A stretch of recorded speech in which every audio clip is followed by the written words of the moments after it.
પશ્ચિમ બંગાળ હોય, આસામ હોય, પોંડિચેરી હોય કે અન્ય બે રાજ્યો પણ હોય. પશ્ચિમ બંગાળની જો વાત કરું તો ત્યાં એક વિક્રમ સર્જક વોટિંગ પણ થયું. એ વોટિંગ ત્યાંની જે તુષ્ટિકરણની રાજનીતિ હતી,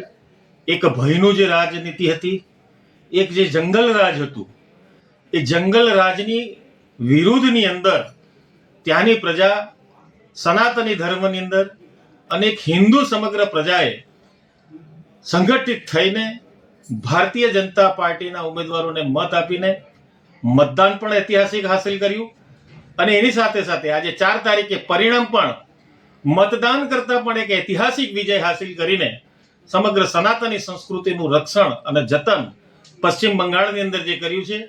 એનો શ્રેય તમામ ભારતીય જનતા પાર્ટીના દેશના યશસ્વી વડાપ્રધાન માન્ય શ્રી નરેન્દ્રભાઈ, અમિતભાઈ, રાષ્ટ્રીય અધ્યક્ષ નીતિન નવીનજીને જાય છે અને સમગ્ર હિન્દુ સમાજની જનતાને પણ જાય છે. કારણ કે એક આ અપીલ ઉપર એમણે ભરોસો અને વિશ્વાસ રાખીને આજે પશ્ચિમ બંગાળની અંદર જે જંગલ રાજ હતું એ જંગલ રાજ ખતમ કરવા માટે જે તનતોડ મહેનત કરી અને સમગ્ર પ્રજા પણ પોતે ઉમેદવાર હોય એ રીતનો એમણે પણ ત્યાં પ્રચાર અને પ્રસાર કરીને કોઈ પણ જાતના ભય અને ડર વગર ની મક્કમતાથી અને નિડરતાથી સામનો કરીને સમગ્ર